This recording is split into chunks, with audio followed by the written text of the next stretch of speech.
हमारे housing colony में रहता है। मैं पुलिस स्टेशन जा रहा हूँ। आप कहीं नहीं जाएंगे। अरे पागल हो गए क्या? हमारी बच्ची सिर्फ 15 साल की है। जरा सोचिए क्या बीतेगी उस पर जब स्कूल के लोग और मोहल्ले के लोग उसे ताने देंगे। क्या वो सब लोग इसे ये बातें भूलने देंगे? तो हम क्या करें? ऐसे ही चुपचाप बैठे रहे? ऐसे ही चुपचाप बैठे रहेंगे? भूल जाएंगे कि ये हादसा कभी हमारी जिंदगी में हुआ था। लेकिन वो हैवान तो चुप नहीं बैठेगा ना, फिर टूट पड़ेगा हमारी बेटी पर। छोड़ देंगे मुंबई, वापस पुणे चले जाएंगे। वहाँ किसी को कुछ पता भी नहीं है और फिर धीरे धीरे हमारी बच्ची भी सब भूल जाएगी।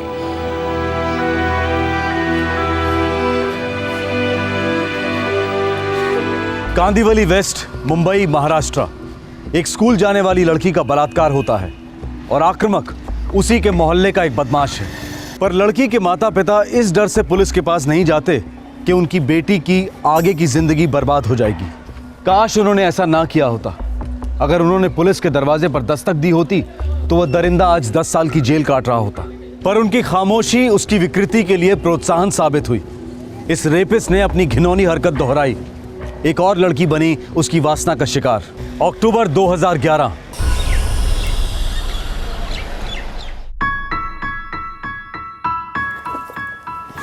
नानी माँ मैं चली। अरे ऐसे कैसे चली?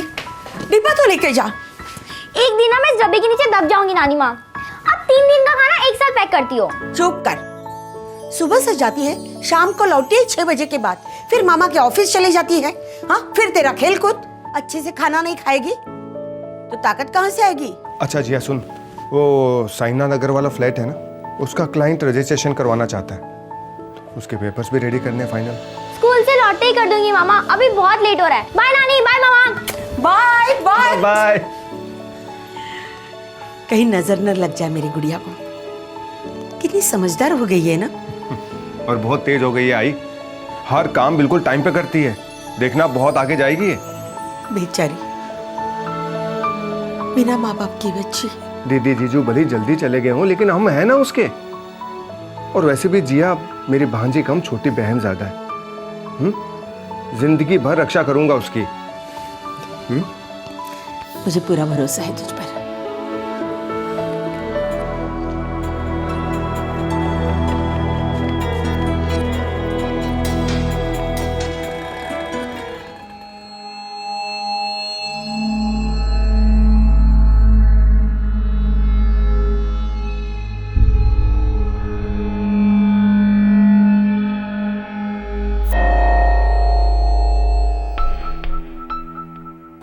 सर जी 2 BHK की फ्लैट्स के तो बहुत मारामारी है। हाँ लेकिन 1 BHK के 3 मेरे पास फ्लैट्स हैं। 5 लोगों की फैमिली है। अब बच्चे भी बड़े हो रहे हैं, हमें तो 2 BHK ही चाहिए। अभी फिलहाल तो मेरी नज़र में ऐसा नहीं है, लेकिन हाँ मुझे पता लगते ही मैं आपको फ़ोन ज़रूर करूँगा। आप ये मेरा कार्ड रखिए आप।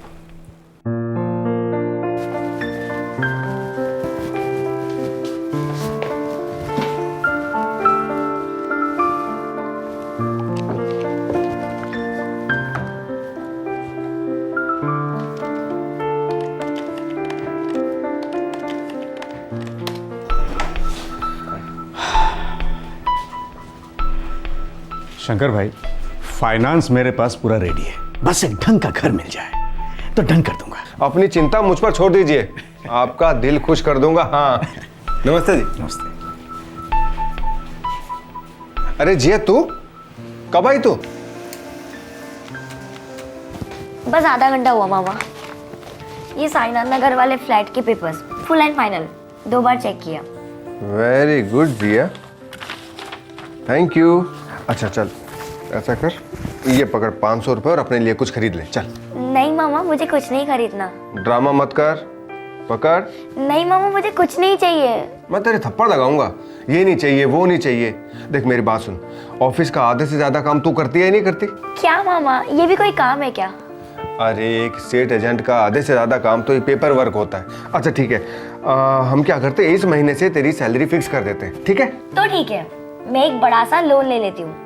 इतने साल आप लोग ने मेरी देखभाल जो की, धीरे धीरे सब चुका दूंगी। देख अब सच में तू लाफा खाएगी मुझसे। हाँ आप और नानी ना होते तो मेरा क्या होता? अगर तेरे मॉम डैड नहीं होते तो मेरा क्या होता हूँ? तुझे पता है, दीदी मुझे माँ की तरह प्यार करती थी और तेरे पापा ने ये बिजनेस शुरू करने में मेरी मदद की, मेरी उंगली पकड़कर मुझे बिजनेस सिखाया।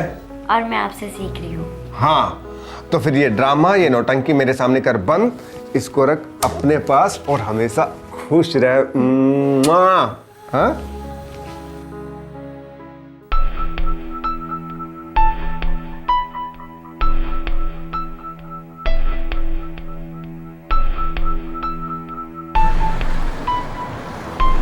हेलो हेलो, अरे खाने ही जाऊंगा। पहचानता हूँ तुम्हें, महाड़ा में रहती हो ना? हाँ। अरे मैं भी महाड़ा में ही रहता हूँ, ऑटो रिक्शा ले रहा हूँ, लिफ्ट चाहिए? No thanks.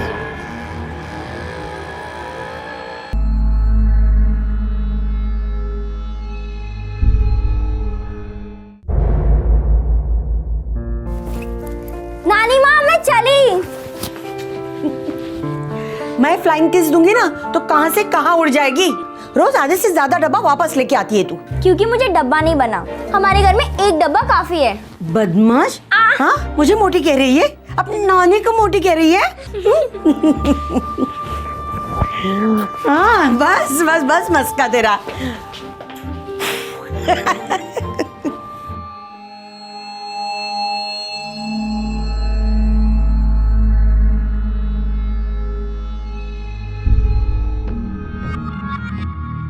ओ महाड़ा कॉलोनी की मिस यूनिवर्स, कैसी हो?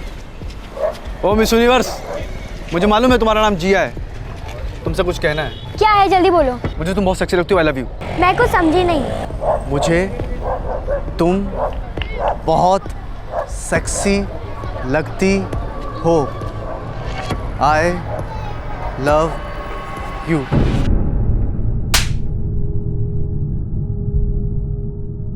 क्या? कौन सी बिल्डिंग में रहता है? बिल्डिंग नंबर 1 के सामने पान की दुकान है, उसके पास खड़ा रहता है वो। मामा यही खड़ा रहता है वो। इस जगह पर? तो एक वो लड़का खड़ा रहता है इतना लंबा सा यहाँ पर, इस जगह पर कौन है वो जानते हैं आपके? यहाँ रहता है वो इसी बिल्डिंग में रहता है।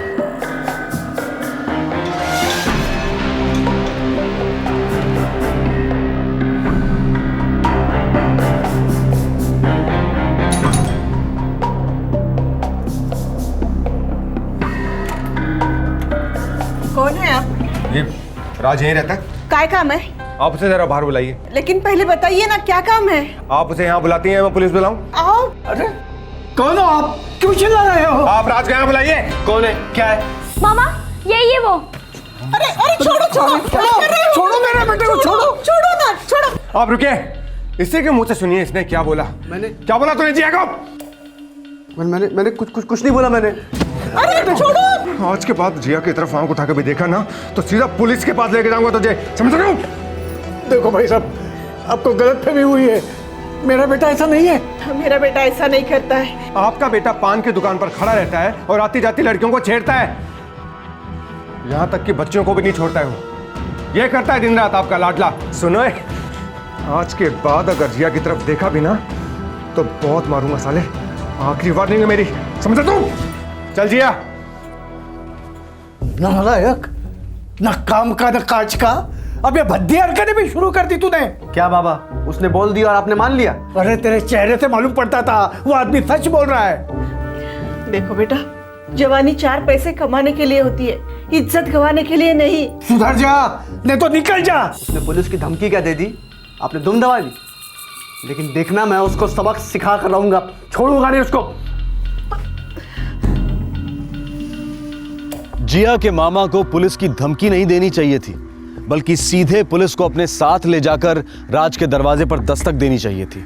राज के माता पिता को भी उसे आधी अधूरी चेतावनी देने की बजाय कुछ ठोस कदम उठाने चाहिए थे। उस दौरान राज का बर्ताव, राज की सोच दोनों दस्तक दे रहे थे कि उसकी वहशियत फिर से अपना सर उठा रही है। वो पहले भी एक बलात्कार कर चुका था जो पीड़ित लड़की और उसके माता पिता के अलावा और कोई नहीं जानता था, और इस बार किसी को भनक तक नहीं थी कि उसकी विकृति को नजरअंदाज करना कितना भारी साबित होने जा रहा था। हेलो, हाँ हाँ राम जी भाई, हाँ आपके हिस्से का चेक मैंने रेडी करके रखा है। हाँ, पूरे 1,55,000 का बेरियर चेक है, आप बैंक जाके कैश करवा सकते हैं। अरे नहीं नहीं, आपको आने की ज़रूरत नहीं है, वो जिया स्कूल जाते वक्त दे जाएगी आपको चेक। जी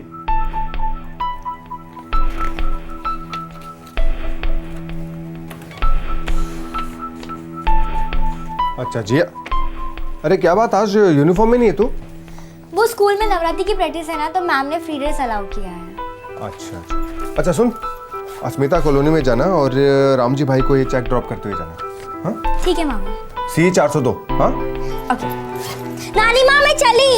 अरे डब्बा तो लेके जा। ये दोनों की नौटंकी फिर से शुरू। हर रोज मुझे टेंशन देती है। आप भी ना हमेशा लास्ट मिनट पे ही डब्बा देती हो।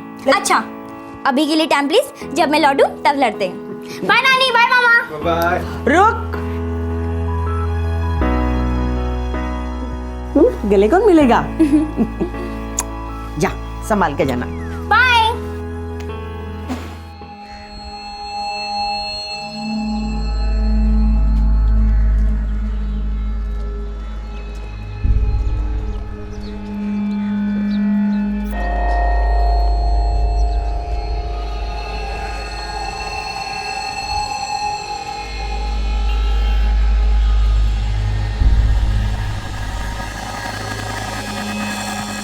जिया, मेरे मामा ने तुम्हें वार्निंग दी थी ना? इसीलिए तो आया हूँ जिया, सॉरी बोलने। प्लीज़ जिया माफ़ कर दो। जिया मैं जानता हूँ कि मैं अच्छा लड़का नहीं हूँ, लेकिन जिया मैं सुधरना चाहता हूँ। तो जाके सुधरो, मेरा पीछा मत करो। तुम माफ़ करोगी तो मुझे हौसला मिलेगा खुद को सुधारने के लिए। अच्छा माफ कर दिया, आप चले जाओ। ऐसे नहीं जिया, प्लीज़ जिया, मेरी तरफ देखकर कहो ना कि तुमने मुझे माफ़ कर दिया। पीछा करना छोड़ दोगे ना? तुम्हारी कसम। अच्छा ठीक है, माफ कर दिया। थैंक्स जिया, थैंक्स। एक्सक्यूज मैम, ये मिर्च चौकी किधर है? आप उल्टे साइड आए हो, यहाँ से यू टर्न, फिर सिग्नल से पहला लेफ्ट, मिर्च चौकी जाता है। थैंक यू, कोई बात नहीं है, थैंक यू।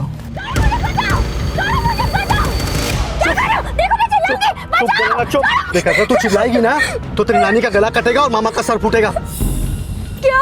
हाँ, दोनों को मेरे पार्टनर ने उठा लिया है। एक फोन कॉल करूंगा ना, दोनों को मार डालेगा। क्या बकवास कर रहे हो? बकवास कर रहा हूँ? रुक, तेरे को भी मजा दिखाता हूँ। छोड़ दो मुझे। हाँ सलीम भाई, राज। हाँ सलीम भाई, लड़की मेरे साथ है। सलीम भाई, लड़की की चीख की आवाज़ जैसी सुनाई देती है ना, भुइया का गला काट दो।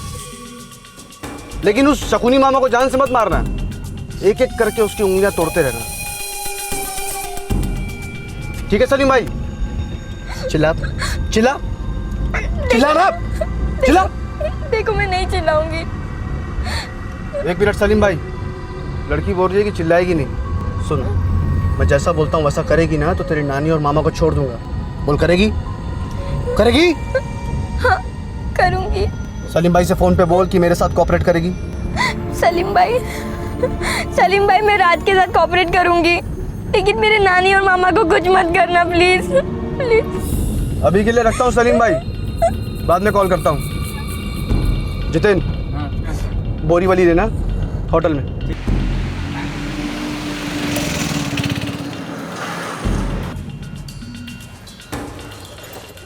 देख जिया, एकदम चुपचाप, एकदम नॉर्मल बनकर चलना। कोई भी नाटक नौटंकी की था तो मैं पकड़ा जाऊंगा, पर अगर मैं पकड़ा गया ना तो फिर तुम दोबारा कभी अपनी नानी और मामा को देख नहीं पाओगी। समझी? समझी ना? मुस्कुरा, आंसू आंसू पोछो अपने, आंसू पोछो फटाफट।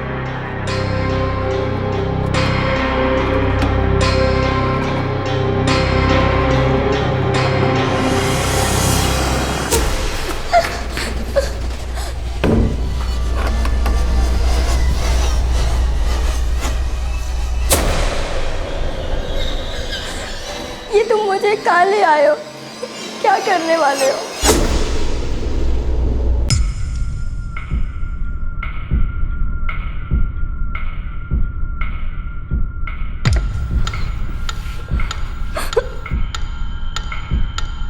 मैं जो भी करूँ ना, तुम्हें अपना मुंह बंद रखना है और अपनी नानी और मामा के बारे में सोचना है।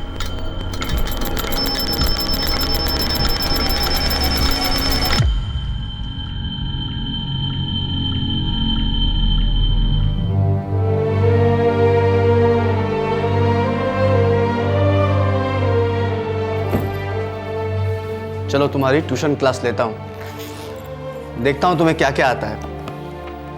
कौन सी किताब तक?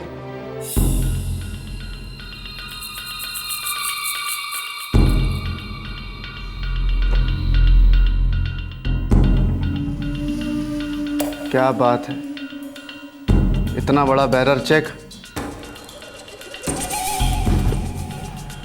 लगता है अब हमारा 5 स्टार हनीमून होगा।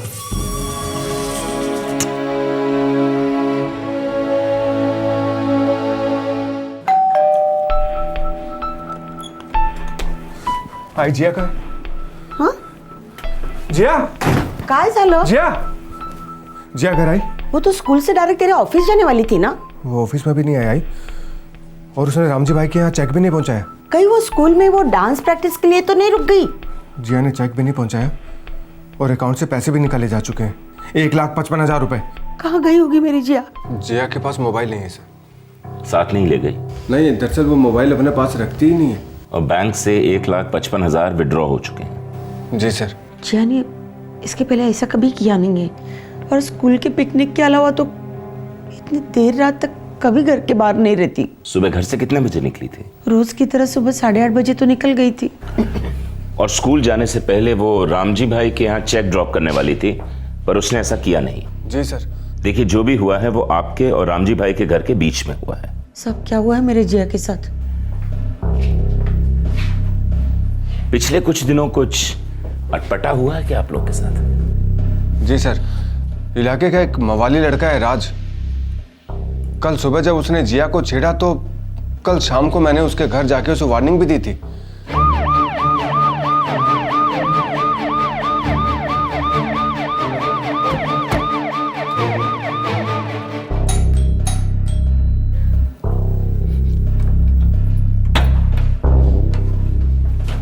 राज कहाँ है? अरे देवा, अब क्या क्या इस लड़के ने। रात सुबह 7:30 बजे घर से निकला है, अभी तक लौटा नहीं है। उसका मोबाइल नंबर क्या है? 98925678। Switch off. कुछ बोला था? कहाँ जा रहा है?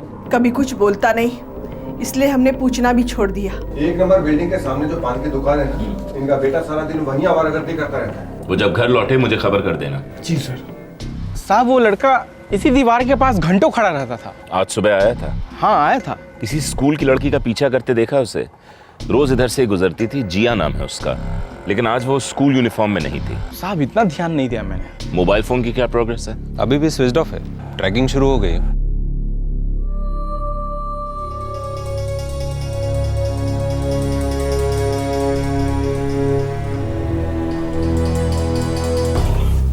सर, मोबाइल फोन की last location Marve road signal के पास थी, पब्लिक एरिया है। ओके। ये राज अभी तक घर नहीं लौटा है। मैंने सिविल ड्रेस में एक कांस्टेबल उसकी बिल्डिंग के नीचे लगा दिया है। ये राज जरूर कुछ गड़बड़ करने पे तुला है।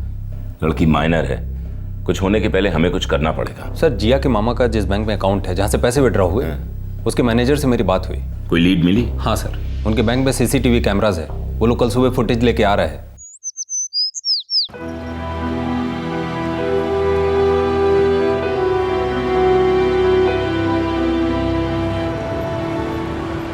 इतनी खूबसूरत ड्रेस ला के दी तुम्हें, लेकिन होठ मैच नहीं कर रहे। ऐसे मुस्कुराओ कि लोगों को लगे कि हम बॉयफ्रेंड गर्लफ्रेंड हैं।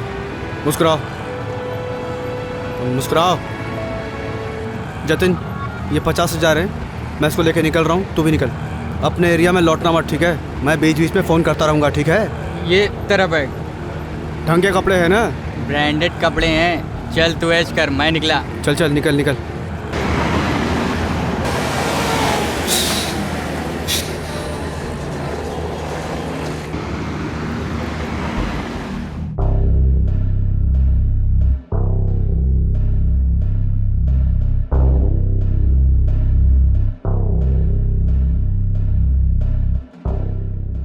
सर रुकिए, सर 1 मिनट सर, रुकिए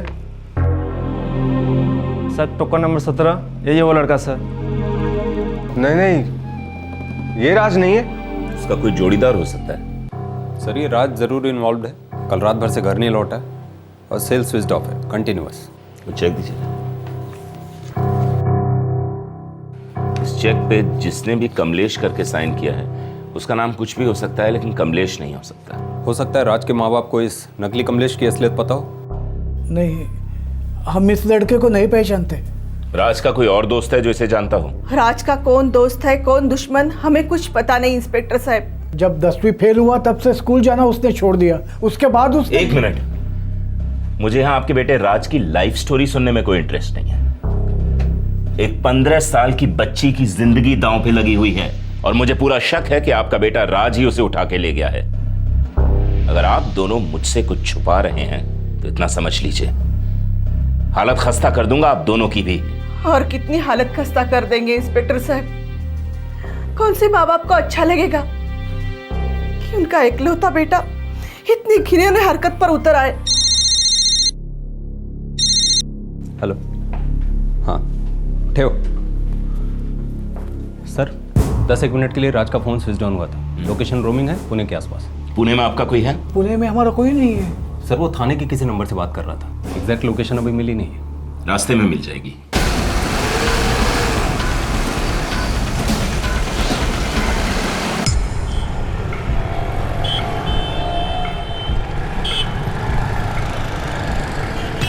सर, थाने की लोकेशन यहाँ बता रहा है। हाँ, लेकिन ये तो पब्लिक प्लेस है।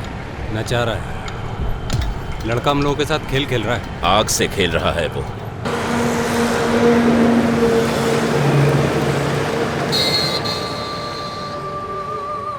कहाँ ले जा रहे हो मुझे? हनीमून पर चिकनी। अब तो मेरी नानी और मामू को छोड़ दो प्लीज। जब मेरा दिल तुझसे भर जाएगा ना, तब तेरी नानी और मामू का पिंजरा खुल जाएगा। वो कहाँ है? किस हाल में? अरे एकदम फर्स्ट क्लास हालत में, तेरे जैसे। तुझे अपने पास रखने के लिए मैंने उन्हें अपना फिक्स डिपॉजिट बनाया है। सुन, तू ना बस मुझे खुश रख और मैं उन्हें खुश रखूँगा। हाँ? भाई, अब रोने से क्या होगा? पुलिस पूरी कोशिश कर रही है ना। भगवान मेरी ही बच्ची के साथ इतने जुल्म क्यों करवा रहा है? एक तो बचपन में ही उसके माँ बाप छीन ले एक्सीडेंट में। सारी गलती मेरी है। अगर पुलिस स्टेशन जाके कल ही मैं रिपोर्ट लिखवा देता ना, तो आज बात यहाँ तक पहुँचती ही नहीं। राज माँ आपसे पहले एक बलात्कार जैसा संगीन जुर्म करके बच निकला था और इस बार वो एक और टीनेज लड़की को अपने जाल में फंसा चुका था।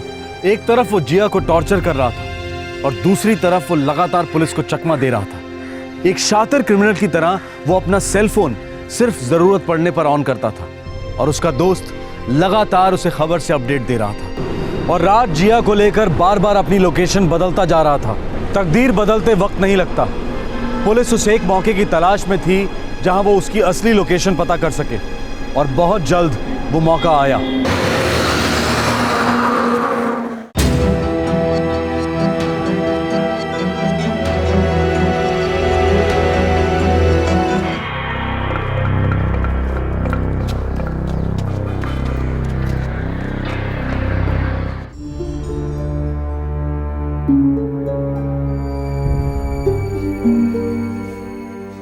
जिया,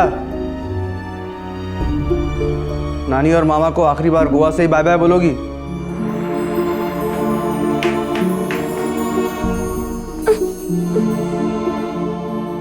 पता है, यहाँ गोवा में तुम्हारी आंखों का रंग अलग लग रहा है, खुशबू अलग, जैसे हम पहली बार प्यार कर रहे हैं।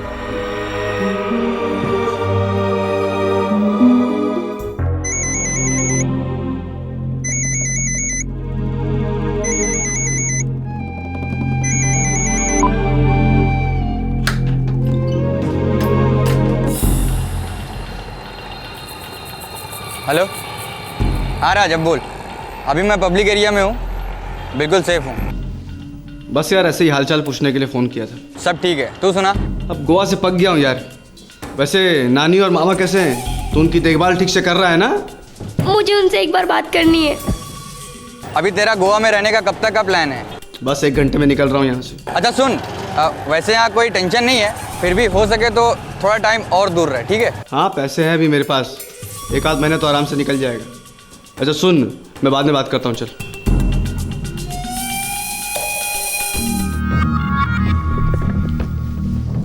तुझे ना मेरे ऊपर हाथ नहीं उठाना चाहिए था। तेरे मामा को मेरे घर में घुसकर मेरी इंसल्ट नहीं करनी चाहिए थी। अब देख, तेरी नानी और मामा दोनों तकलीफ में है ना। तुम्हें जो करना था तुमने कर लिया ना।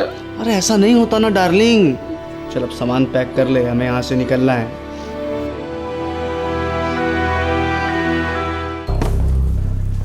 सर, राज का फोन आधे घंटे पहले स्विच ऑन दिखा रहा था। कॉल लोकेशन गोवा थी। कोई छोटा सा होटल है अंजुना बीच के पास। हमें फौरन निकलना चाहिए। लेकिन सर जब तक हम गोवा पहुंचेंगे वो शायद वहां से निकल चुका होगा। शायद नहीं, वो जरूर निकलेगा और इसी भागा दौड़ी में वो फिसलेगा और हमसे टकराएगा अपनी शामत से।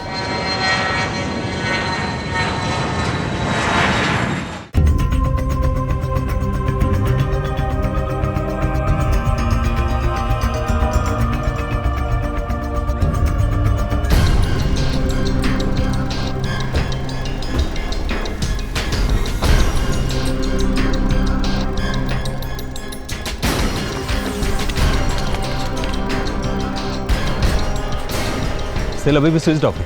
वो अभी भी गेम खेल रहा है।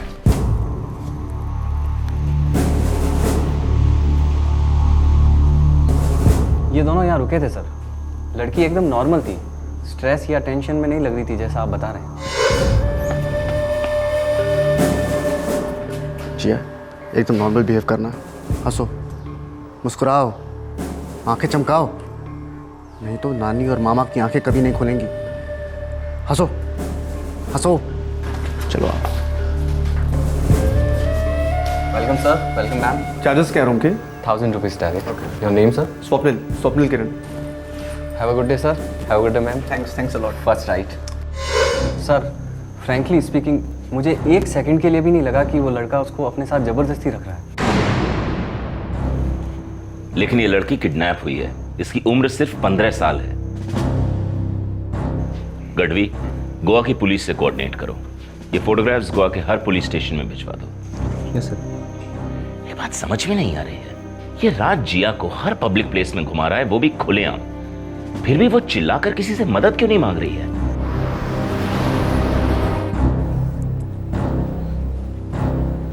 नहीं इंस्पेक्टर साहब, सवाल ही नहीं पैदा होता।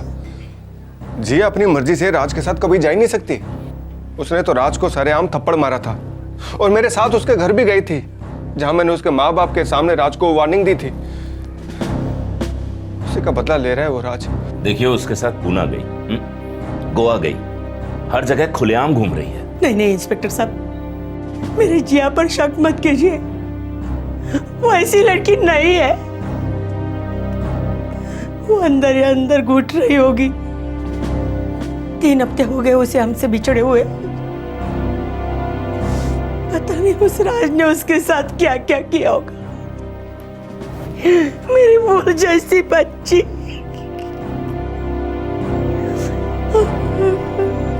सभी कोशिशों के बाद भी राज और जिया तक पुलिस नहीं पहुंच पा रही थी। कई बार वो काफी करीब थी, लेकिन राज एक क्रिमिनल मास्टरमाइंड की तरह उन्हें चकमा दे रहा था। पुलिस उसकी हर रिकॉर्डेड लोकेशन पर पहुंचती, लेकिन वो उससे पहले ही वहां से निकल गया होता। वो बार बार अपना सेल फोन ऑन ऑफ रख रहा था ताकि पुलिस को कभी भी उसकी सही लोकेशन का अंदाजा ना मिल सके। ऊपर से थाना में जितेन भी हर बार राज को पब्लिक प्लेस में ही जाकर फोन करता था, जिससे जितेन तक पहुंचना भी एक बहुत बड़ा चैलेंज बन गया था। कोई ना कोई तरीका तो जरूर होगा जिससे आप उन तक पहुंच सको। यकीन कीजिए, हम अपनी तरफ से पूरी कोशिश कर रहे हैं। सारे बस stands, railway stations, Shirdi, Goa, Poona के सारे होटल्स और लॉजेस, हर जगह तस्वीरें भेज दी गई हैं। पता नहीं जिया किस हाल में होगी इंस्पेक्टर। वो भी बच्ची है। ये हमारी भी सबसे बड़ी फिक्र है कि वो बच्ची है, नासमझ है। हो सकता है उसकी बातों में आ गई हो।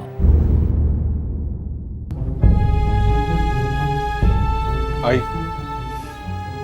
पुलिस को कभी कभी लगता है कि उस आदमी ने जिया को जीत लिया, इसलिए तो हमें छोड़कर भाग गई। बिल्कुल नहीं। जरूर हमारी बच्ची किसी बड़ी मुसीबत में होगी।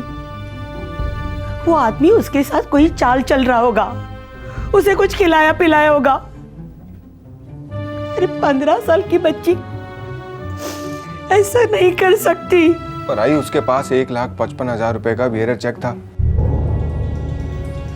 चुप कर शंकर, जिया के बारे में ऐसा बिल्कुल मत सोचना। अगर ऐसा ही सोचोगे ना तो ऐसी ही उल्टी सीधी बातें दिमाग में आती रहेगी। निकाल दे इन ख्यालों को दिमाग से। बस ये सोचो कैसे बचाए हम हमारी बच्ची को, कैसे उसे घर लाएंगे।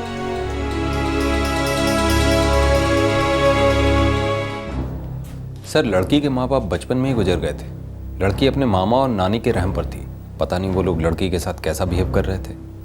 हो सकता है लड़की खुद इस घुटन से निकलना चाहती हो। लेकिन गार्डवी, अगर लड़की अपनी मर्जी से गई होती तो राज का इस तरीके से लोकेशन बदलते रहना, कुछ तो गड़बड़ है। लेकिन सर हम लोग डेड एंड पे पहुंच चुके हैं। अरे कोई ना कोई रास्ता जरूर निकलेगा।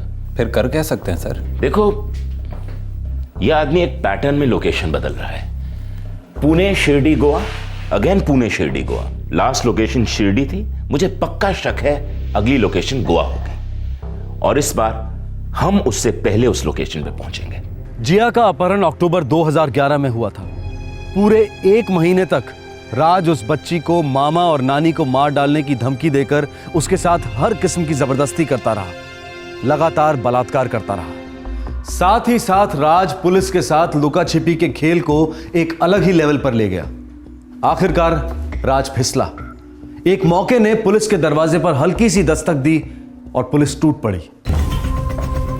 सर, आपका डाउट सही निकला। राज का फोन स्विच ऑन था। वो शिरडी और गोवा के बीच है। गोवा, यही हमारा मौका है।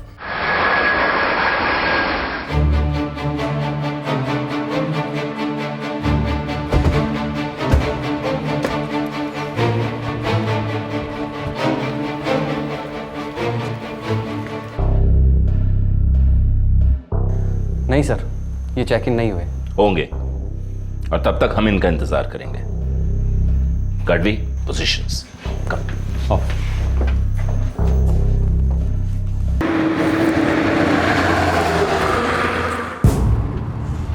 राज, ये टॉर्चर और कब तक चलेगा? जब तक मेरे दिमाग के अंदर का टॉर्चर खत्म नहीं हो जाता, जब तक तुम्हारे थप्पड़ की याद मिट नहीं जाती, तब तक ये सब चलता रहेगा। तुमने तो बदला ले लिया ना, अब जाने दो मुझे प्लीज। मेरा बदला भी पूरा नहीं हुआ है जिया। कब होगा? कैसे होगा? मुझे थप्पड़ मारो जी भर के, सबके सामने, पर अब बस करो प्लीज। मुझे मेरे नानी और मामू के पास जाने दो प्लीज।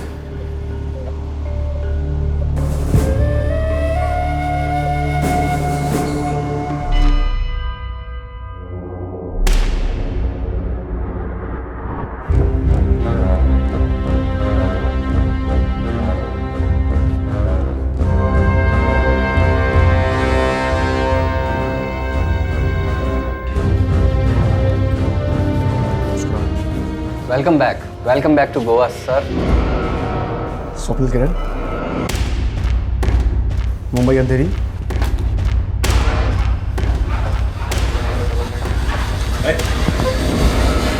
बचाओ, बचाओ। डरो मत बच्ची, हम लोग मुंबई पुलिस से हैं।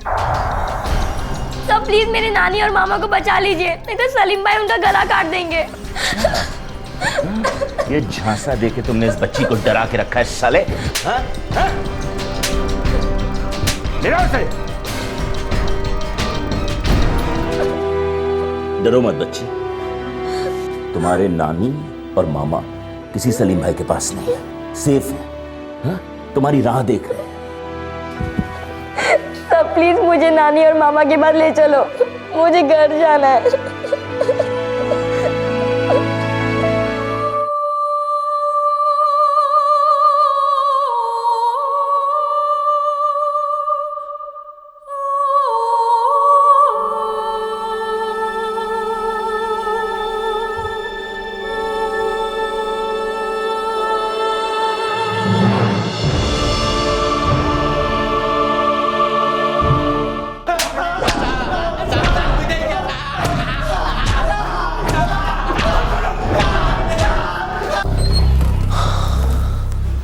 सर, बहुत कूटा साले को, तब जाके मुंह खोला।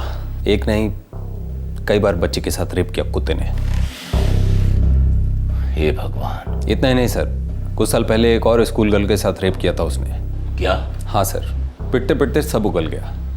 मैंने कॉलोनी में जाकर उस फैमिली को खोजने की कोशिश की, लोगों से बात की, लेकिन किसी को कुछ नहीं मालूम। बस वो लोग बोले कि वो फैमिली अचानक एक दिन कॉलोनी छोड़कर कहीं चली गई। उन्हें तभी हमारे पास कंप्लेन करनी चाहिए थी। 10 साल के लिए अंदर होता ये साला।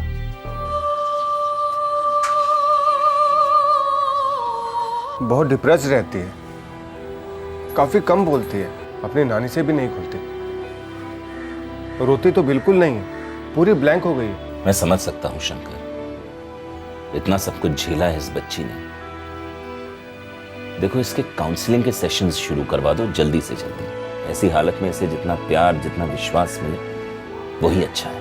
इसे ये महसूस नहीं होना चाहिए कि इस सारे मामले में इसकी कोई गलती रही है। इसे मजबूत बनाओ शंकर। मैं अपनी तरफ से पूरी कोशिश करूंगा कि जिया आप अपनी जिंदगी को फिर से गले लगाए, फिर से मुस्कुराए।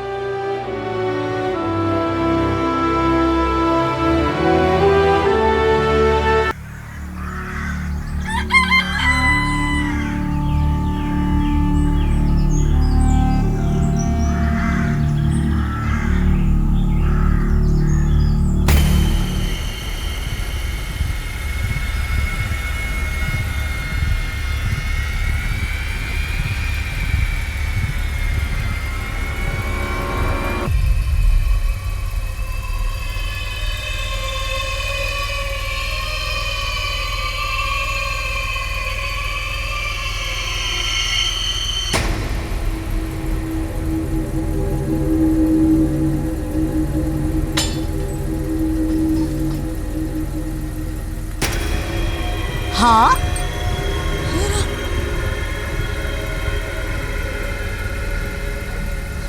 राजू के बापू। अरे ओ राजू के बापू। सवेर होते होता है राजक बापू राजक बापू का बोला। अरे सुनो, ये हमरा आंगन में कौन गाड़ी खड़ी करके गया है? अरे एक हमरा आंगन ही मिला था क्या गाड़ी खड़ी करने के लिए?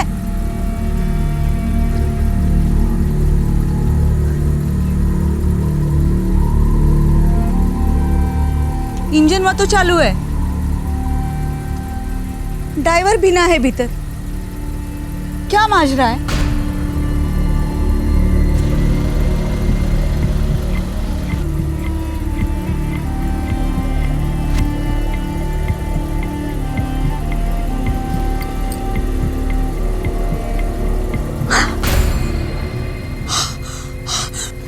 राजू के बापू, अरे अंदर से बहुत है बदबू आ रही है। जरूर कुछ गड़बड़ है।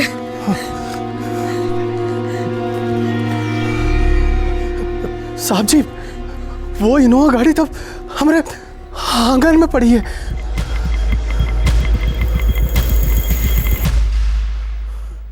अट्ठाईस सितंबर 2011 जौनपुर उत्तर प्रदेश में एक मुंबई रजिस्ट्रेशन वाली कार एक गांव वाले के आंगन में अचानक से प्रकट होती है। गाड़ी का इंजन ऑन है, एसी ऑन है और गाड़ी के अंदर से भयंकर बू आ रही है। क्या था उस गाड़ी के अंदर और कहां से आई थी ये गाड़ी? एक आदमी था जो इन दोनों सवालों के जवाब जानता था और वो था चरण, वही गांव वाला जिसके आंगन में ये गाड़ी पाई गई थी।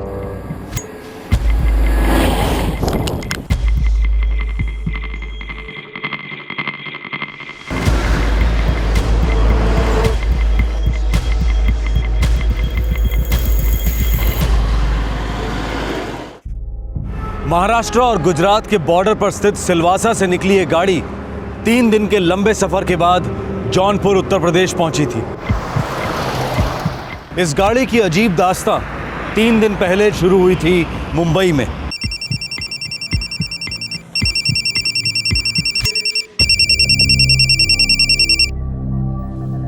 हेलो मनोज जी।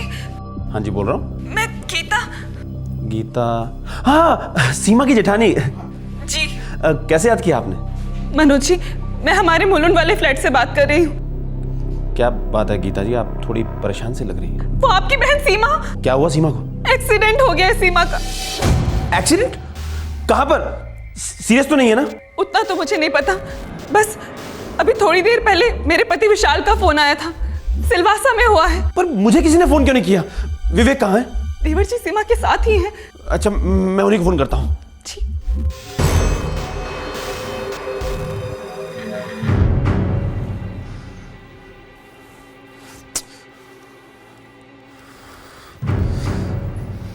क्या हुआ जी? हमारी सीमा का एक्सीडेंट हो गया। क्या? कब? कहाँ? और विवेक कहाँ है? सिलवासा में। सीमा की जेठानी गीता का फोन आया था, विवेक भी उसी के साथ है। फोन ट्राई कीजिए। अजीब है, किसी का फोन ही नहीं लग रहा है, ना विवेक का ना सीमा के जेठ का। उसके सास ससुर का भी फोन बंद आ रहा है, सबके फोन स्विच ऑफ है। देखिए जी, मुझे ना कुछ भी ठीक नहीं लग रहा। आप अभी के अभी उनके मुलुंड वाले फ्लैट में जाइए ना। हो सकता है कि सीमा की जेठानी गीता झूठ बोल रही हो।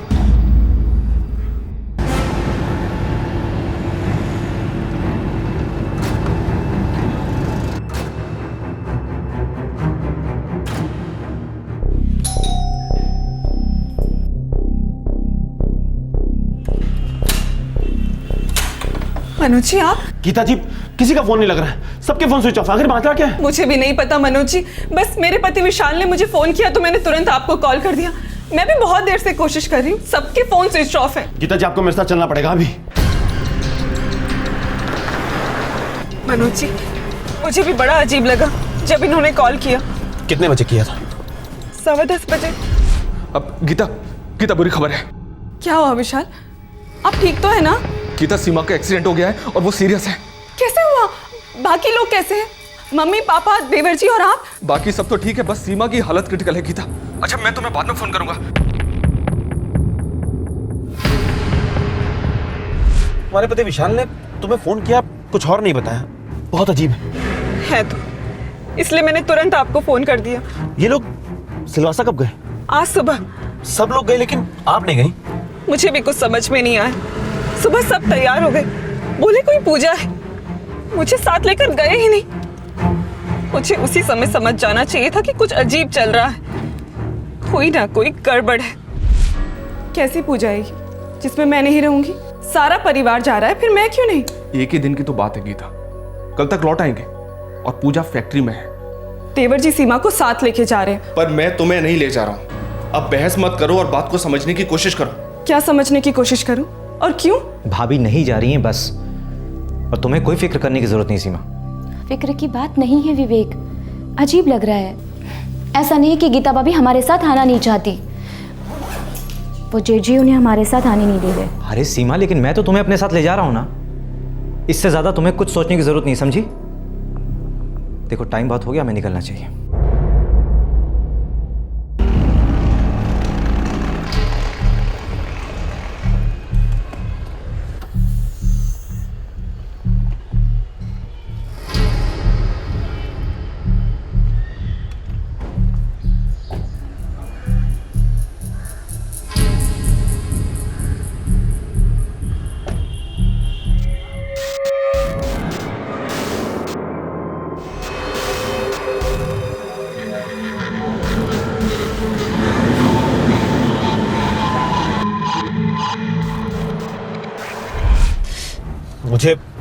मुझे सीमा के लिए बहुत डर लग रहा है। मुझे भी।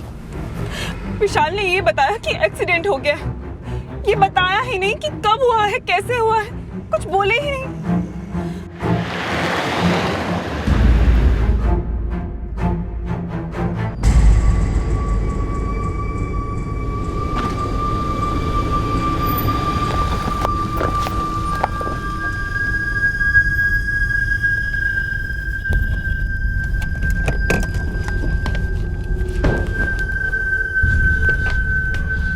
यहाँ तो ताला लगा है, मुझे तो ये एक्सीडेंट वाली बात ही झूठी लगती है। अब क्या करें? सीमा आपकी छोटी बहन है? जी हाँ। और आप जेठानी हैं सीमा की? जी सर, सीमा के ससुर की यहाँ सिलवासा में फैक्ट्री है, वीके बेल्टिंग के नाम से। मशीनरी की बेल्ट्स बनाते हैं। सर, नाम सुना हुआ है, ये सिलवासा इंडस्ट्रियल एस्टेट में है। जी हाँ, वही। हम सब, मेरे सास ससुर, मेरे पति विशाल, मैं, मेरे देवर विवेक और सीमा, हम सब मुंबई में साथ में रहते हैं, मुलुंड में। सिलवासा आना जाना होता है? जी, बाबूजी विशाल और विवेक तो लगातार आते जाते रहते हैं, लेकिन हम औरतें बहुत कम। पूजा में आपकी सासू माँ और देवरानी ही गई, आपको साथ नहीं ले गए? जी हाँ, और फिर रात को विशाल ने फोन करके कहा कि सीमा का एक्सीडेंट हो गया है। और सर, सीमा के पति विवेक ने मुझे फोन नहीं किया, मैं सीमा का इकलौता भाई हूँ, मुझे तो गीता जी ने फोन करके बताया। इंस्पेक्टर साहब, जरूर कुछ ना कुछ गड़बड़ है। हाईवे पेट्रोल के साथ चेक करो एक्सीडेंट केसेस के लिए, सारे हॉस्पिटल्स चेक करो और आज के केसेस पे ध्यान दो। Yes sir. सर, ये सीमा की तस्वीर है।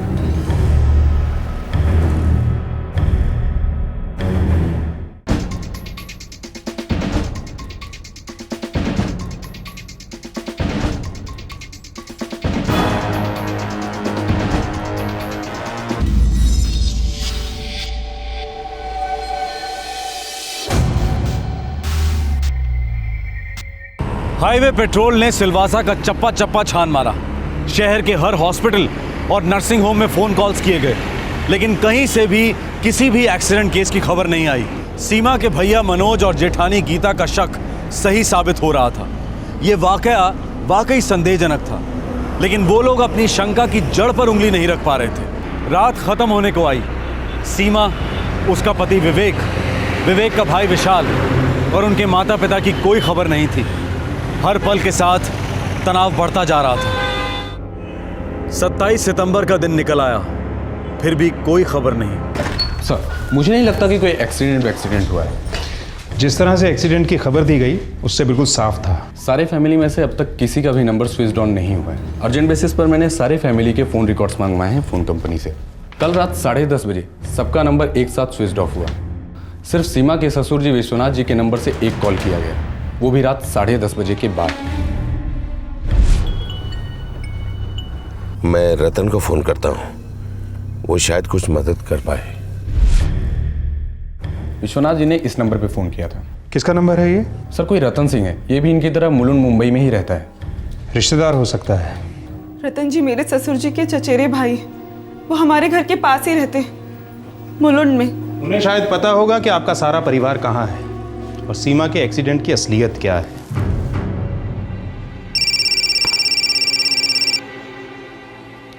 हेलो, रतन सिंह जी? हाँ जी, बोल रहा हूँ। आपके चचेरे भाई विश्वनाथ सिंह ने कल रात 11:30 बजे आपको फ़ोन किया था। विश्वनाथ ने? नहीं किया था, पर बात क्या है? आप कौन बोल रहे हैं? मैं सिलवासा से पुलिस इंस्पेक्टर अधिकारी बोल रहा हूँ। और आप झूठ बोल रहे हैं, लेकिन सच निकलवाना हमारा पेशा है।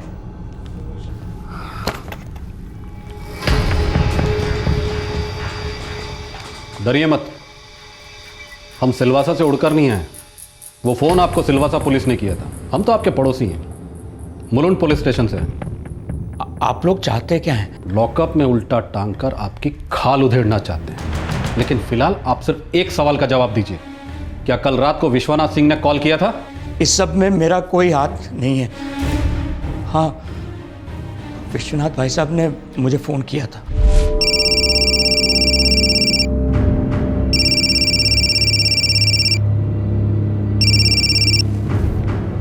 हाँ विश्वनाथ भाई साहब, इतनी रात गए? रतन, एक समस्या आन पड़ी है। क्या बात है भाई साहब, सब खैरियत तो है? हम लोग सिलवासा से थोड़ी दूर हैं, बस 1:30 के करीब मुलुंड पहुंच जाएंगे। क्या हुआ, क्या है, बात क्या है? तुम्हें कुछ इंतजाम करने होंगे। भाई साहब ये सब क्या कह रहे हैं, मुझे कुछ भी समझ में नहीं आ रहा है। रतन जी, ये आसान नहीं होगा। इसीलिए तो आपको बुलाया है डॉक्टर अविनाश। आप हर मुश्किल आसान कर सकते हैं। लेकिन मेरा मतलब? आपका मतलब पूरा होगा। जो पैसा आप मांगेंगे आपको मिलेगा।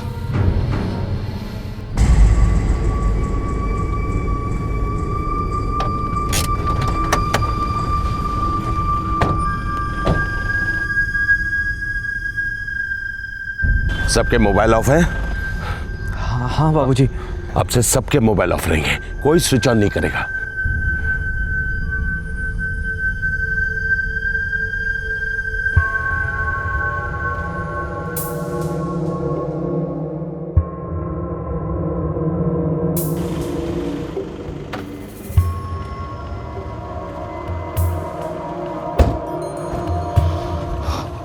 भाई साहब, ये डॉक्टर अविनाश है।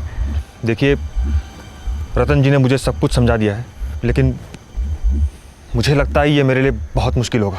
25 लाख से कुछ आसानी होगी? पैसों का सवाल नहीं है विश्वनाथ जी, मुझे एक बार देखने दीजिए। आइए आइए।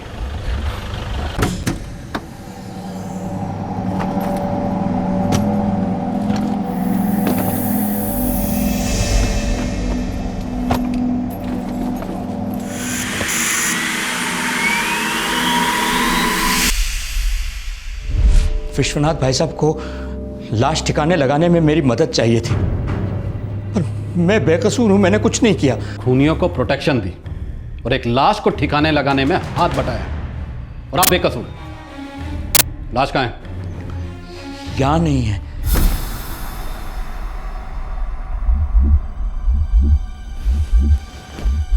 आप सब लोग पागल हो चुके हो, मैं इसमें आपकी कोई हेल्प नहीं कर सकता।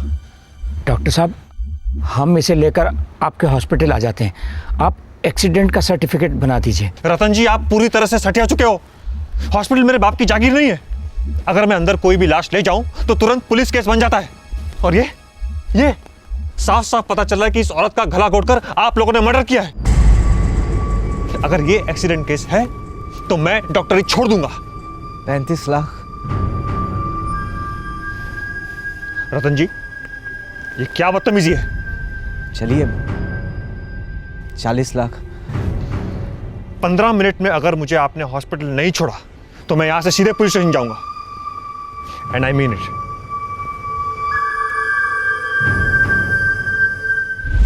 मैंने डॉक्टर अविनाश को वापस उनके हॉस्पिटल पर ड्रॉप किया, फिर विश्वनाथ भाई साहब और उनका परिवार वहां से निकल गए। कहाँ के लिए? वो पता नहीं सर। अरेस्ट करो इसे। और वो डॉक्टर अविनाश, जब वो जानता था कि मर्डर हुआ है तो चुप क्यों बैठा? हमें इन्फॉर्म क्यों नहीं किया? उसे भी हिरासत में लो।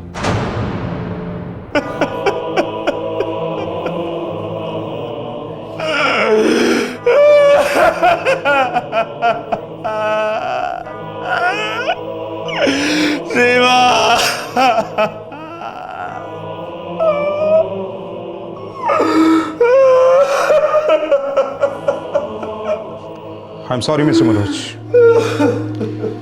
हम विश्वनाथ सिंह और उसके पूरे परिवार को पकड़ के रहेंगे। उनकी इनोवा गाड़ी के लिए हमने रेड अलर्ट जारी कर दिया है। स्टेट के सभी बॉर्डर्स पे मैसेज पहुंच गए हैं। Yes sir. विश्वनाथ सिंह के बंगले की तलाशी लो और उसे सील कर दो। वीके बेल्टिंग के सारे वर्कर्स को राउंड अप कर लो। वीके बेल्टिंग्स की भी तलाशी लो और उसे भी सील कर दो। जी सर।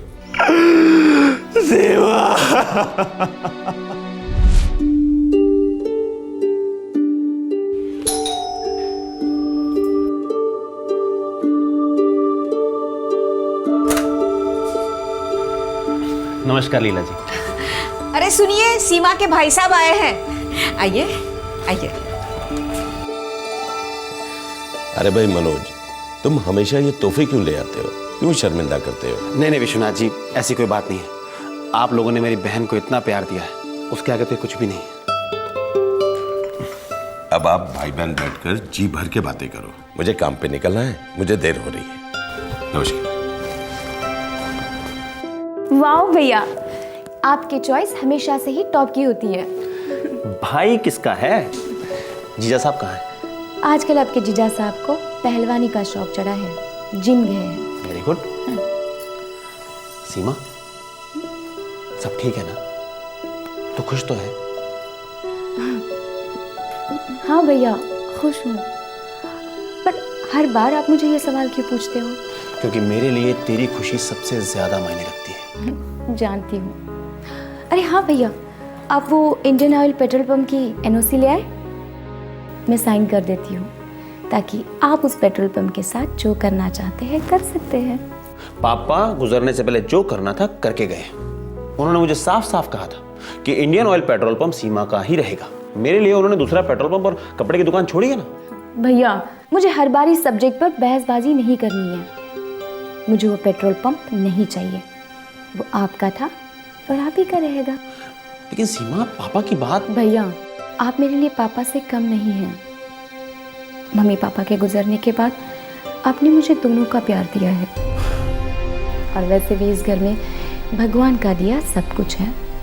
हमें पेट्रोल पंप की कोई ज़रूरत नहीं है। और हाँ, अगली बार आते समय अगर एनओसी नहीं ले आए तो मैं आपसे बात नहीं करूँगी। बहुत जिद्दी है ना, कभी नहीं सुधरेगी। अगली बार एनओसी नहीं तो कट्टी। अरे अरे मनोज भैया, कैसे हैं आप? मैं अच्छा हूँ, तुम कैसे हो? बढ़िया। भैया को चाय वाय पूछी कि नहीं? और भैया, आप खाना इस बार यहीं खा के जाएंगे, हर बार की तरह नहीं चलेगा। अरे भैया, क्या खाना खाएंगे? तुम्हारी पत्नी सर खा गई है मेरा, सुनती नहीं है। क्यों सीमा, भैया को क्यों परेशान करी हो? क्या बात हो गई? हाँ, कोई बात नहीं है, मैं खाने का देखती हूँ। एनओसी नहीं तो कट्टी। एनओसी? क्या बात है भैया? अरे कुछ नहीं, पापा गुजरने से पहले सीमा के नाम एक पेट्रोल पंप कर गए थे। अब सीमा जिद पे अड़ी है कि वो पेट्रोल पंप मैं रख लूं। ये भी कोई बात हुई? अच्छा, सीमा ने मुझे कभी बताया नहीं इस बारे में। यही तो प्रॉब्लम है। लेकिन मैं बोल बोल के थक गया, मेरी तो सुनती नहीं है। तुम्हारी पत्नी है, तुम उससे बात करो ना, समझाओ उसे। ये पेट्रोल पंप वाली बात घर में बहुत उछलती रही। क्या कमाल है, सीमा ने कभी आपको बताया नहीं? क्या नहीं बताया? यही कि पेट्रोल पंप आपको वापस करने वाली बात हमारे घर में किसी को रास नहीं आई थी। सब बहुत नाराज थे सीमा से। विवेक, मेरे मनोज भैया ने आज तक मेरे लिए इतना सब कुछ किया है, मैं उनके लिए इतना तो कर ही सकती हूँ। और वैसे भी पेट्रोल पंप पर उनका हक बनता है, आखिरकार उन्होंने तो विदा किया था मुझे। इसमें कौन सी बड़ी बात है? तुम्हारे बड़े भैया हैं, वो उनका फर्ज बनता ही है। और तुम्हारे मनोज भैया को जो कुछ देना था ना, वो तुम्हारे पापा ने दिया और काफ़ी दिया। लेकिन तुम्हारे हिस्से में क्या आया? सिर्फ एक पेट्रोल पंप। एक बात कान खोलकर सुन लो तुम, हम हमारा हिस्सा किसी भी हालत में नहीं छोड़ने वाले। सॉरी विवेक, ये पेट्रोल पंप मेरा है जो मैं अपने भैया को दे चुकी हूँ। बस एक एनओसी साइन होनी बाकी है। वो तो साइन होने से रही। पापा, आप समझाइए ना विवेक को। आपका इतना बड़ा बिजनेस है, एक पेट्रोल पंप से क्या फर्क पड़ता है? एक एक पैसे का फर्क पड़ता है, और बड़े बिजनेस ऐसे ही नहीं खड़े होते। विवेक तुम्हारा पति है, इसलिए तुम कोई भी फैसला अकेले नहीं कर सकती। पेट्रोल पंप इस घर में आया है, वापस नहीं जाएगा। सच में ये लालच तो मेरे समझ के बाहर है, और मैं इसे समझना भी नहीं चाहती हूँ। बस मैं इतना जानती हूँ कि ये पेट्रोल पंप मेरे भैया का था और उन्हीं का रहेगा। मैं इस फैसले से पीछे नहीं हटूंगी। अरे इतना तेवर और ऐसी जुबान लड़ाना! लगाम हाथ में लो विवेक, समझाओ बहू को। शादी के बाद ये मनमानी नहीं चलेगी।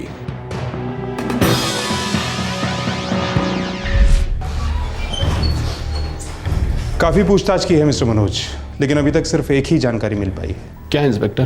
फैक्ट्री का मैनेजर और रतन दोनों ने ये कहा है कि विश्वनाथ सिंह और उसकी फैमिली यूपी जौनपुर से बिलोंग करती है। हो सकता है वो लोग जौनपुर की तरफ ही गए हों। और सेलफोन अभी तक स्विच ऑफ है, और हमने वो सारे रास्ते ट्रैक कर लिए हैं जहाँ से वो जौनपुर पहुँच सकते हैं। दरअसल मेरे पिताजी भी जौनपुर के ही थे, लेकिन अब हमारा वहाँ कोई नहीं। ससुर जी के कई रिश्तेदार हैं जौनपुर में, पर सब बहुत दूर के। किसी का नाम जुबान पे नहीं आ रहा। विश्वनाथ के सारे फ़ोन कॉल के रिकॉर्ड स्कैन करो, देखो कोई जौनपुर का नंबर मिलता है क्या। यस सर, और जौनपुर पुलिस को भी इन्फॉर्म कर देते। पता नहीं लाश के साथ क्या किया होगा इन लोगों ने।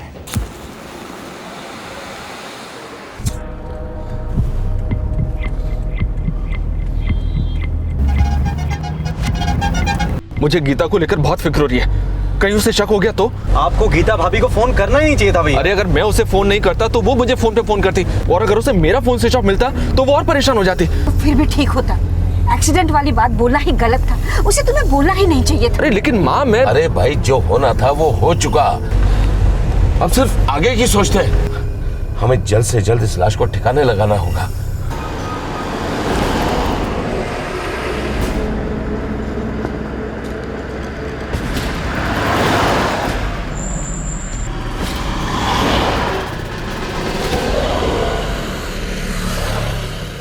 सीमा की लाश 4 राज्यों और उनके कई शहरों से गुजरी। सीमा की लाश को विश्वनाथ सिंह और उसके परिवार ने गाड़ी में छुपा कर रखा था, सबकी नजरों से दूर। लेकिन कब तक लाशें छुपाए नहीं छुपती। भैया स्प्रे थोड़ा और कीजिए, बू बर्दाश्त नहीं हो रही है, इतना काफी नहीं होगा। लगता है स्प्रे खत्म हो गया है, हमें कहीं रुककर एक और खरीदना चाहिए। ऐसे करो, तुम थोड़ा ऐसे और बढ़ाओ। अब एक काम करो, खिड़की खोल लेते हैं। भैया खिड़की कैसे खोल सकते हैं? खिड़की खोलने से सारा स्प्रे हवा हो जाएगा। अरे खिड़की खोली तो बदबू भी फैलेगी और टोल नाके पे तुरंत पकड़े जाएंगे। सीमा के हत्यारे अपने जुर्म की बू छुपाते छुपाते हताश होने लगे थे, और उधर पुलिस कमर कसकर उन तक पहुंचने की फिराक में थी। सर, मैंने विश्वनाथ सिंह के कॉल लिस्ट के सारे नंबर ट्रैक कर लिए हैं। एक नंबर पे कई बार कॉल किया गया है, 895780। किसका नंबर है ये? चरण सिंह का। ये विश्वनाथ सिंह का रिश्तेदार है। जौनपुर में रहता होगा। बिल्कुल करेक्ट सर। जौनपुर की तैयारी करो तुरंत। Yes sir. और ये चरण सिंह, इसका नंबर लिख के दो मुझे।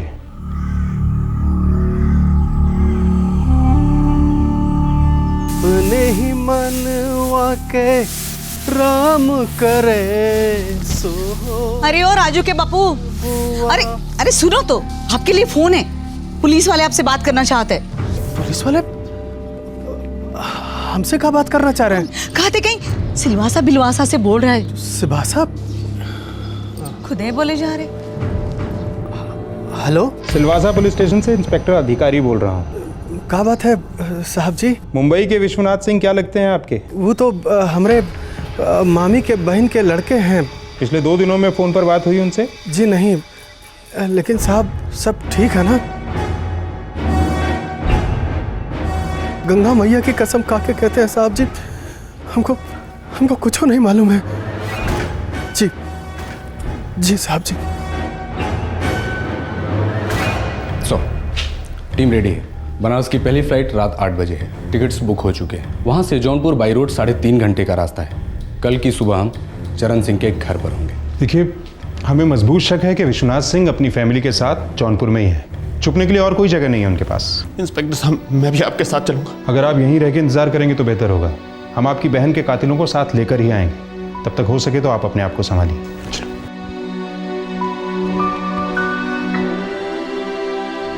क्यों सुनी मैंने सीमा की बात? मुझे उसकी बात सुननी ही नहीं चाहिए थी।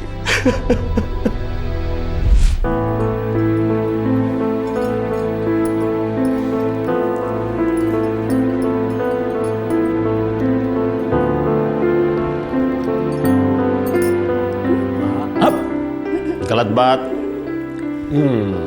अरे बस।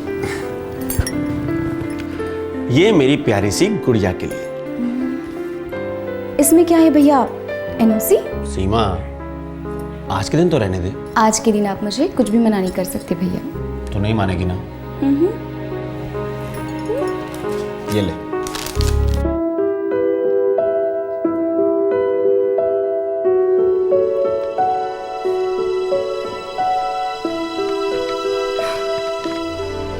आज मेरा दिल हल्का हो गया है भैया। पर मेरा भारी हो गया। ये गलत है सीमा। मेरे पास सब कुछ है, किसी चीज की कमी नहीं। इस एक पेट्रोल पंप से मुझे कोई फर्क नहीं पड़ता। पर इसे आपको लौटाने से मुझे बहुत फर्क पड़ता है भैया। शायद आप नहीं समझ पाएंगे। वो दुखी थी और मैं उसका दर्द ही नहीं समझ पाया। अरे इन सालों को पेट्रोल पंप की इतनी भूख थी तो कम से कम एक बार मुझसे ही कह देते, मैं वहीं के वहीं उनके नाम कर देता। मनोज जी, मुझे मालूम था कि पेट्रोल पंप को लेकर घर में बहुत बातें चल रही, लेकिन मैं सच कहती हूँ, मुझे भनक भी नहीं थी कि ये सब सोचा जा रहा है। बात इस हद तक पहुंच जाएगी। मुझे इस फैक्ट्री की पूजा वाली बात पर तो पहले से शक था, पर समझ में नहीं आया कि क्या करूं। आज तक इस सिलवासा की फैक्ट्री में उन्होंने कभी कोई पूजा नहीं कराई। ऊपर से मुझे साथ लेकर जा ही नहीं रहे थे। मैं भी कितनी बड़ी बेवकूफ थी, चुप क्यों बैठी रही? आपको पहले फोन कर दिया होता तो सीमा की जान तो बच जाती।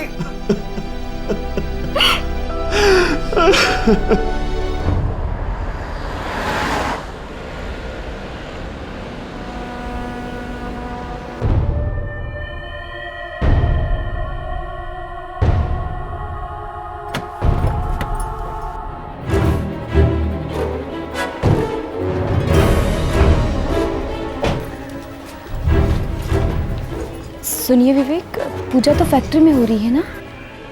हाँ, लेकिन वहाँ थोड़ी देर में जाएंगे। चलो अभी अंदर चलो। चलो चलो चलो।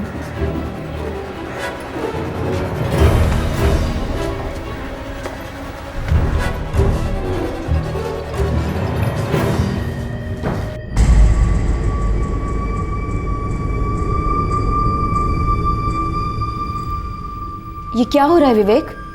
पहले तुम बताओ कि ये हो क्या रहा है। एनओसी दे दी भैया को? मैंने कहा था दे दूंगी, दे दी। हम सब ने मना किया था, फिर भी दे दी। एक तरफा फैसला लिया तुमने, परिवार के बारे में एक बार भी नहीं सोचा तुमने। नुकसान कर दिया ना परिवार का। मेरे भैया ने मुझे पढ़ाया लिखाया, काबिल बनाया। मैं कोई जॉब कर लूंगी और कमा कमा कर परिवार के इस नुकसान का भरपाया कर दूंगी, लेकिन गलती से भी पेट्रोल पंप वापस नहीं मांगूंगी। गलती तो हमसे हुई है जो हमने तुम्हें बहू बनाया। तुमने जो कुछ भी किया सीमा, बहुत गलत किया। विवेक,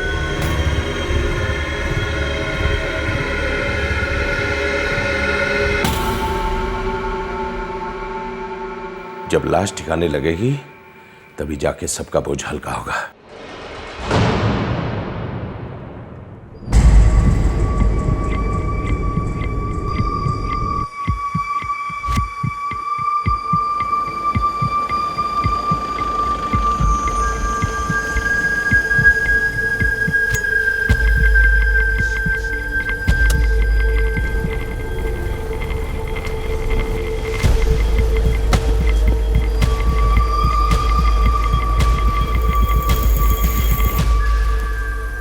इंजन स्टार्ट रखना, एसी भी ऑन रहेगा।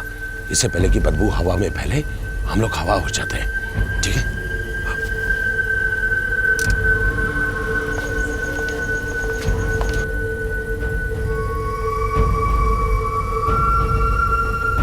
चलो जल्दी आओ, चलो।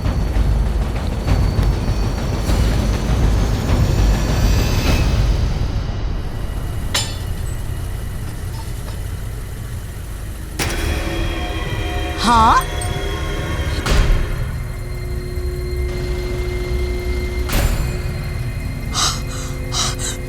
राजू के बापू, अरे अंदर से बहुत है बदबू आ रही है, जरूर कुछ गड़बड़ है।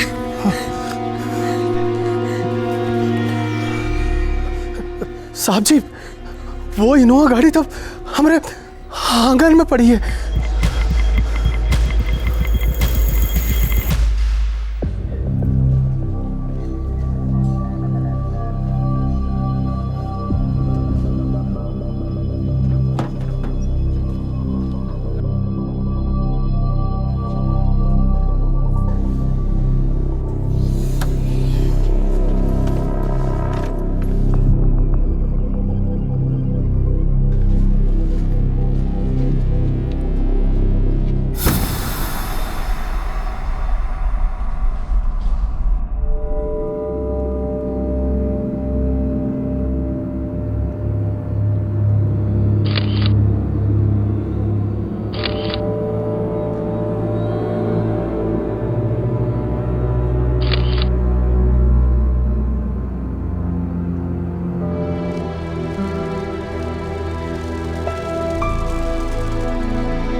सीमा की हत्या करने के बाद उसका पति विवेक, ससुर विश्वनाथ, सास लीला और जेठ विशाल कई महीनों तक गायब रहे।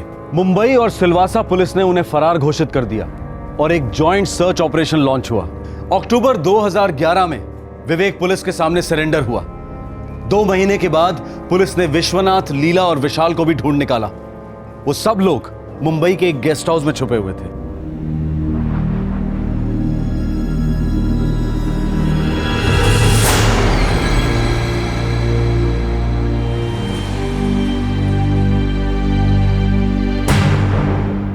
पुलिस इस वक्त इस केस की चार्जशीट तैयार कर रही है और उम्मीद है कि ये केस जल्द से जल्द कोर्ट में पेश होगा। इस केस का एक और पहलू भी है जिसे दर्शकों को दिखाना हमने उचित नहीं समझा, इसलिए उसे फिल्माया नहीं गया। सीमा और विवेक का एक 1.5 साल का बच्चा है। इस बच्चे को भी साथ ले जाया गया था और सीमा की हत्या के दौरान ये बच्चा उसी कमरे में मौजूद था। क्या कहें ऐसे दरिंदों का, लालच की खुशबू ने इनके अंदर की सारी इंसानियत को बेहोश कर दिया था। अच्छा खासा बिजनेस होते हुए भी एक पेट्रोल पंप को हासिल करने के लिए इन्होंने अपने ही परिवार के एक सदस्य की हत्या की और फिर उसकी लाश को ठिकाने लगाने के लिए लाखों खर्च करने को तैयार थे। 4 राज्यों में अपने गुनाह की बदबू फैलाकर आखिरकार ये लोग पकड़े गए। सीमा और विवेक का बच्चा फिलहाल सीमा के भाई मनोज की देखरेख में है। आज का यह केस लालच की दास्तां है। एक ऐसा लालच जो इंसान के अंदर भूत बनकर हैवानियत को दस्तक देता है और हैवानियत जन्म देती है जुर्म को। आपसे फिर मुलाकात होगी, तब तक अपना ख्याल रखें, सुरक्षित रहें। जय हिंद। इस तरह के और भी एपिसोड देखने के लिए हमारे चैनल को सब्सक्राइब करें और बेल आइकन दबाना ना भूलें।